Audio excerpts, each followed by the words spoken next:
Hi అండి. ఈ video వచ్చేసి ఎగ్ రోల్ అండి. చాలామంది చాలా రకాలుగా చేస్తుంటారు. నేను ఎలా చేశానో ఈ వీడియోలో షేర్ చేస్తున్నాను. మనకు ఇన్స్టంట్ బ్రేక్ఫాస్ట్గా కానీ ఈవినింగ్ స్నాక్గా కానీ మంచి స్టమక్ ఫుల్గా ఉంటుంది, హెల్దీ కూడాను. మనం అప్పుడప్పుడు పిండి నానబెట్టుకోవడం అలాంటివి కుదరవు కదా, అలాంటప్పుడు ఇవి చేసేసుకుంటే ఈజీగా హెల్దీగా ఉంటుంది. రకరకాల దోశలని ఏవేవో ట్రై చేస్తుంటాం కదా ఇన్స్టంట్గా. చాలాసార్లు అవి సక్సెస్ఫుల్గా రావు, ప్లస్ వంట సోడాలు అవన్నీ వేసి అన్హెల్దీ అయిపోతుంది. సో ఇలా చేసుకున్నామంటే బాగుంటుంది. ముందుగా చపాతీలు అయితే చేసి పెట్టుకున్నానండి. ఇప్పుడు పెనం వేడెక్కిన తర్వాత బాగా బీట్ చేసిన ఎగ్ వేసి పైనుండి ఇలా చపాతీ పెడితే సరిపోతుంది.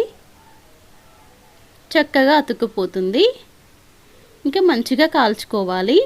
చపాతీ ఆల్రెడీ కాలిందే కాబట్టి ఎగ్ వరకు మంచిగా మీడియం టు లో ఫ్లేమ్ పెట్టుకుంటూ ఉడికించుకోవాలి. మీరు ఎన్ని కావాలంటే అన్నైతే రెడీ చేసుకోండి.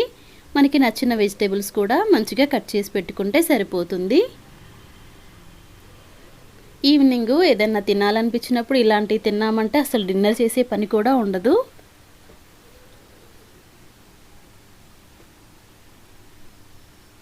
ఫుల్గా వెజిటేబుల్తో స్టఫ్ చేసుకొని తిన్నామంటే హెల్దీ కూడాను.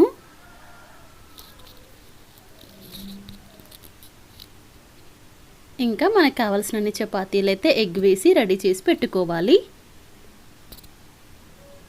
నేను ఎగ్లో ఉప్పు కారం ఏమీ వేయలేదండి, మీరు కావాలంటే వేయొచ్చు. ఇప్పుడైతే ఈ చపాతీలో లైట్గా కెచప్ వేసాను, టొమాటో కెచప్. ఇది కూడా ఆప్షనల్ అండి, వద్దు అనుకుంటే స్కిప్ చేయొచ్చు. నేనైతే లైట్గా వేసాను, ఎక్కువ కూడా వేయలేదు. తర్వాత ఉల్లిపాయ ముక్కలు సన్నగా కట్ చేసినవి,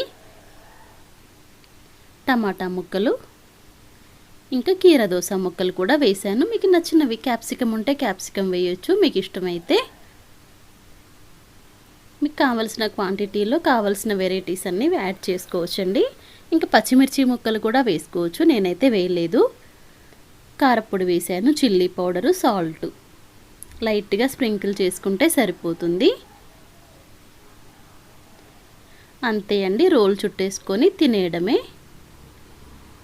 ఇంకా మీరు మయోనైస్ కానీ పెప్పర్ పౌడర్ కానీ, నేనైతే పెప్పర్ పౌడర్ రెండో దాంట్లో వేసాను. దీనికైతే కెచప్ వేయలేదండి, ఎవరిష్టాన్ని బట్టి వాళ్ళు చేసుకోవచ్చు. ఉల్లిపాయ ముక్కలు, టమాటా ముక్కలు, కీరా ముక్కలు, మిరియాల పొడి, కారం, ఉప్పు, ఈ మూడు అయితే పైనుండి జల్లేసాను. పచ్చిమిర్చి ముక్కలు వేసుకుంటే కూడా చాలా బాగుంటుంది. నాకు చేసుకునే దాంట్లో అయితే పచ్చిమిర్చి ముక్కలు వేసాను. ఇదైతే మా హస్బెండ్ ఇంకా పిల్లల కోసం, వాళ్ళైతే